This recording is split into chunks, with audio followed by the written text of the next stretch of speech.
What's the deal with narcissists and money? That's what we're talking about today at queenbeing.com. Let's get started.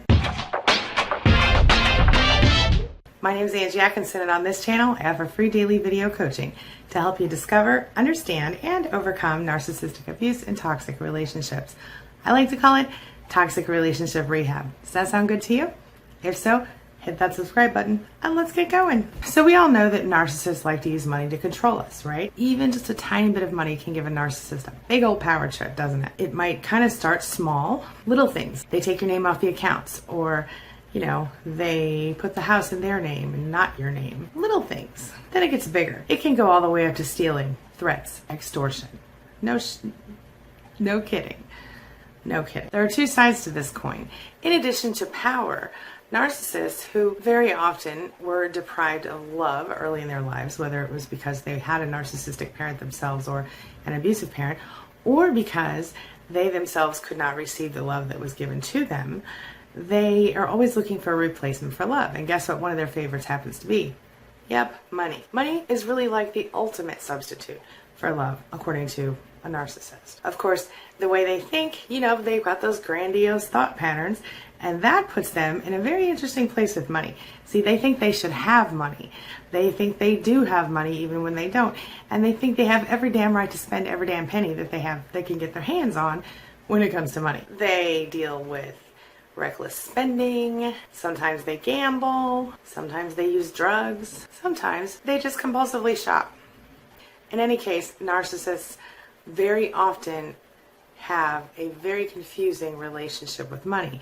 So not only do they use it to abuse and control us, but they also use it to prove to themselves somehow that they are worthy. They use it to substitute for love in their lives. Of course, this leads them to what a lot of people call kind of far out thinking, right? They kind of become irresponsible and short-sighted. They think they're immune to what could happen. They go into debt. They commit crimes of the financial nature. They hurt people around them with money or a lack thereof. They lie about how much money they make. They lie about how much money you make. They lease fancy cars they can't afford just in order to appear to have more money. They are greedy, but at the same time, they're cheapskates, at least when it comes to things that you want and need. How about that? Often they live above their means. They think they only need the best things, the things that are the most expensive, and yet at the same time, they expect you to accept the very minimal, the very least, unless of course it's something that they could show off in public and say, look what I bought that person that I'm with. Look, I'm not saying that everybody doesn't have desires that involve money. Everybody wants something, right? Everybody would like to have some nice clothes, a nice place to live, gourmet food, maybe, big diamonds to wear all over the place. Everybody wants something, and it's human nature. It's our society. Narcissists become obsessed with money. They worry about how much money they have. They worry about how much money other people have. They wonder how they get more money. How can they keep their money from other people, including their supply, i.e. their closest family members and friends. They think about who they can manipulate to get more money. And this includes, unfortunately, family members who they might inherit money from. They think of money as a substitution for being loved. They think of money as a substitution for affection, for general warmth. That's why a narcissist often, who can afford to, will purchase an expensive gift to try to suck you back in once you've discarded them or they have discarded you. Many narcissists, I was just watching a rerun the other day, accidentally it came up on Hulu while I was working, and in the background, and I noticed that Desperate Housewives, the character Carlos purchased, and at the beginning of the series, he actually kind of appeared very narcissistic. I think that changed over the series, but his original character makeup was pretty narcissistic, and his way of, soothing his wife was to buy her very expensive jewelry. And that's a common narcissistic behavior for those who can afford to do that. The thing about narcissists, they spend money even when they can't. They put their families in debt. I was mentioning this morning that my ex-narcissist used to go and steal all the money out of the bank account that we had, and we didn't have a lot. He would go and steal all the money out of the bank account, and I wouldn't be able to pay the bills. I wouldn't be able to pay the rent, feed the kid, the one kid we had together, things like that. I would have to ask for help or figure out other ways to do that stuff. It was terrible. And I think narcissists do things like this all the time. Of course, I was young and broke at the time, But the same type of behavior happens often, where they don't consider the family needs. They don't consider what everyone needs. They just want what they want when they want it, so they get it. The thing about a narcissist is they believe that they are entitled to have the best things even when they don't have any money at all. And so if they can't spend the money, they'll steal the things that they want. They fool themselves into thinking that, in fact, there will be money in the future. There will be money to cover it. Even if that never happens, they continue that pattern, some of them. Bottom line, they don't have a normal relationship with money. You've got your show-off narcissist, okay? And then on the opposite end of that, you've got your tightwad narcissist, the one who won't spend a single penny on anything. Still, usually these are the more covert types because they're not so concerned about external appearances. They're more concerned about whatever their goal is, and so they may not give you money to buy yourself or your children new clothes, or they may not buy themselves new clothes. I knew one person who's now passed away, but he was so, I don't even know that he was a narcissist. He was something though, but he was so strange that he was apparently a millionaire, but he was wearing his same holy clothes from like 1940 and living in one tiny room of his beautiful, amazing house, which he completely ignored the rest of the house. And when you went in the room, it literally looked like it was 1940 in there. It was very odd. Look, it's fine to be cheap, be frugal, whatever. I'm as cheap as they come. I'm always looking for the best deal I can find, right? But it's not okay to be pathological about it. If someone in your family needs something and you are responsible for providing the food or the clothing or the home that they need, that's your job, right? Narcissists don't see it that way. They're like, I deserve the best things and that's that. And I don't care if it means my kids don't eat that week. And I don't care if it means my wife has to figure out or my husband has to figure out how to pay the bills when I've taken all the money out of the bank account. But even those who appear generous by, for example, giving big tips, they don't do it to be nice to, like, I give big tips. I always do. And I do that because I feel like it's a little tiny way I can pay it forward. What's a few extra bucks? You know what I mean? But narcissists will do it in order to establish themselves as somebody who's more important. They won't quietly write an extra tip on the bill.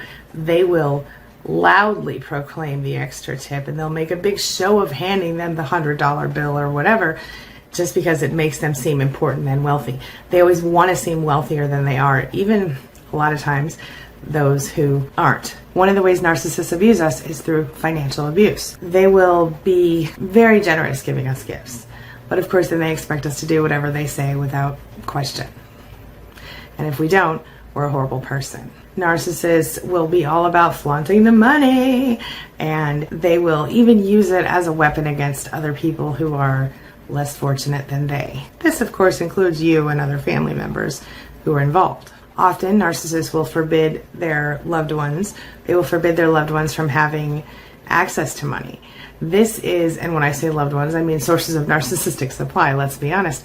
This is one way that they abuse us, by making us dependent on them for our food, our clothes, our home, anything that they can. They will, like my ex, steal from your family bank account sometimes and expect you to be totally fine with it and just deal with it because they deserve whatever they spent that money on. They will exploit you financially on every single level that they can. They will stop you from acquiring your own stuff.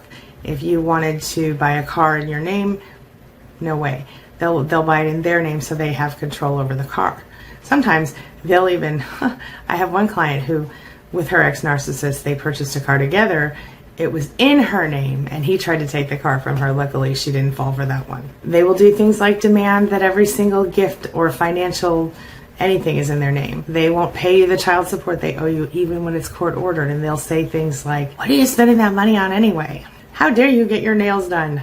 I know you're spending, my child support money on your nails. That's none of their damn business what you spend your child support money on, as long as your child's taken care of. Is it? Sometimes they'll go so far as to even ask you to have power of attorney over you, which is not okay. They will open bank accounts in your name and refuse to allow you to have access. They'll make you give them your paycheck sometimes, or not allow you to have a bank account in your own name. They'll ruin your credit by putting credit cards in your name and never paying them. And of course, the reason they do this is to keep you hostage, because it makes you have to stay, because you can't go anywhere without credit, can you? They'll lie to you about how much they owe and how much you owe. They'll max out credit cards without your knowledge and not pay the bills, like I just said. By ruining your credit, they force you to stay stuck with them. They force you to not be able to go anywhere. You see where I'm going with this? Sometimes they'll prevent you from going to work. Like they'll say to you, we're in the middle of this big fight.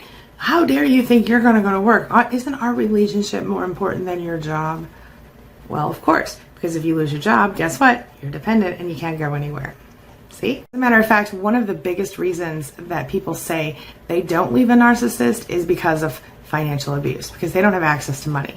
It's the truth.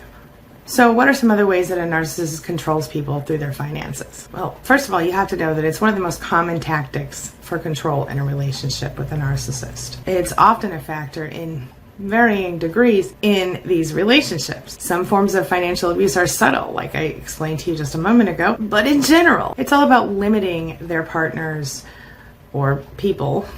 It's about limiting the access the narcissistic supply has to money.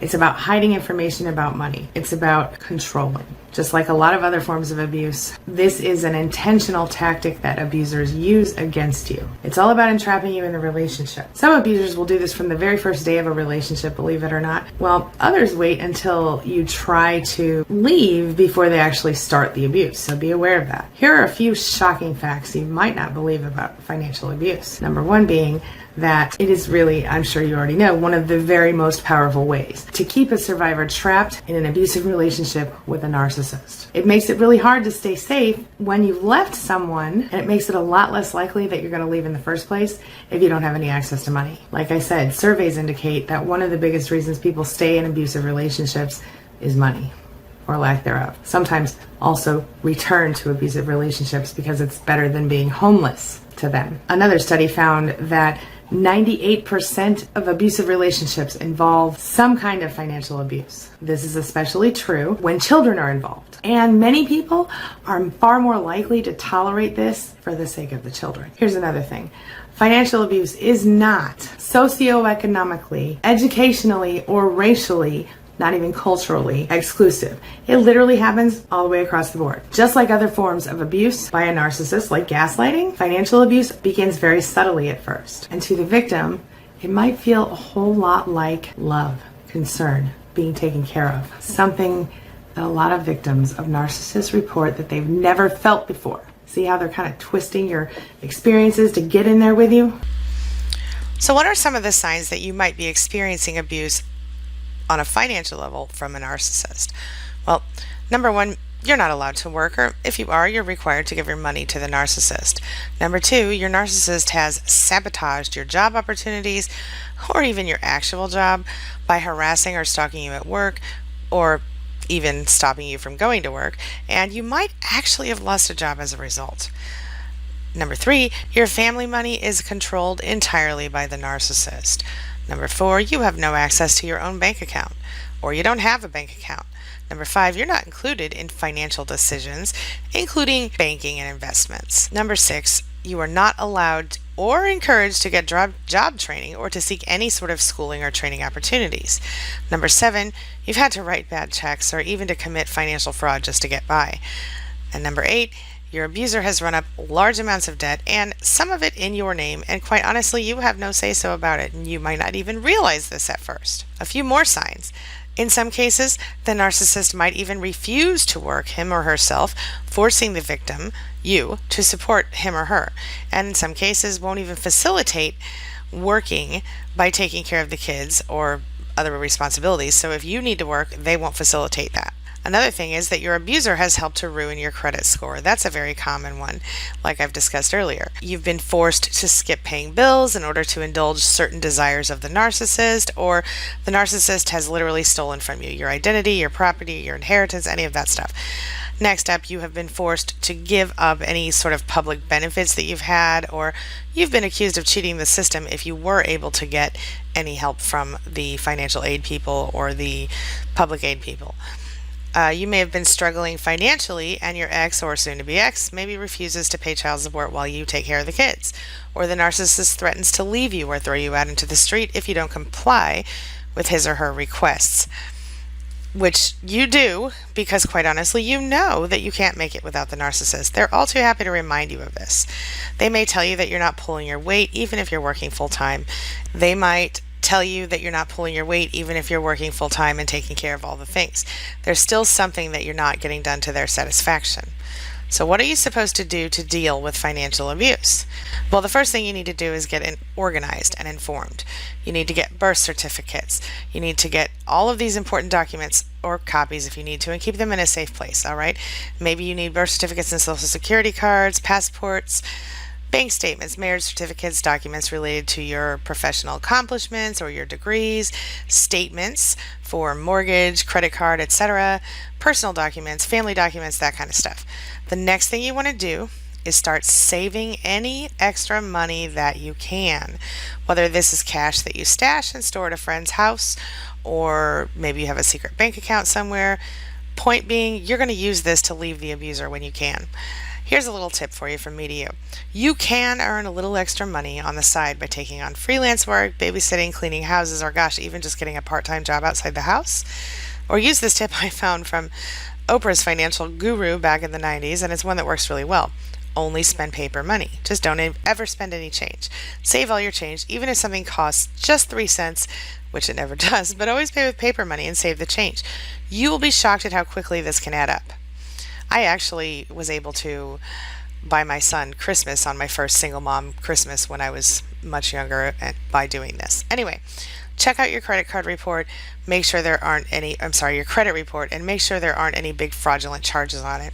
If you do think there are a lot of charges on it that aren't supposed to be there, dispute them now, because you're going to need to have your credit in order as soon as possible if you're going to leave. You need to create a budget. So figure out how much does stuff cost, and how much, what is a realistic and sustainable budget for me. Don't think to yourself, oh gosh, I'll just eat less and sew my own clothes, because quite honestly, it's not realistic. Most likely, you're not going to have a really easy time with that. But figuring out where you can cut expenses when you're on your own, that's going to help. Next up, you need to change your PIN numbers, your access codes, and your passwords. So if the narcissist knows your passwords and your PIN numbers, be sure you change them or use different ones when you create new accounts so they can't keep track of you or, God, steal from you. Worse, right? Next up, be resourceful and do not feel bad asking for help, okay? So look into all the available options for you out there. If the current situation does not allow you to wait around, especially if you're being physically or sexually abused, my friend, you got to get out of there immediately. I want you to check out the queenbeing.com emergency resources page for help, but also, do what you need to do. Talk to people around you. Talk to all kinds of places. Here's an example. Seek transitional housing. Maybe you need to find a friend or a family member who is willing to facilitate your exit by providing a safe place for you and your kids, if you have any, or to stay with while you transition from the abusive narcissist and their home to a new home of your own. If necessary, my friend, look into local shelters and programs, okay?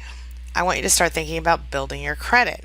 If you can, get a secured card and keep it somewhere safe, do it. Use it to make small purchases and keep it paid on time. This is going to help you to build your credit while you keep flying under that radar. All right? Of course, this leads me to the question of the day. And the question of the day is, have you been through financial abuse? Do you know what I'm talking about? And what would you add to this list? Share your thoughts and your experiences below, and let's get a good discussion going, all right? Thanks so much for being a part of my day and a part of my life. And hey, thanks for letting me be a part of yours. It really does mean a lot to me. I'll see you soon. It's my mission to teach others what I know to be true. You really can create the life you want. Take care of your body, take care of your soul, nurture the real you, and introduce him or her to the world. Be comfortable in your own skin and in your place in this world. Take your spot, take it now, and the universe will take its cue from you. You feel me? If so, subscribe to my channel. Let's get it done together.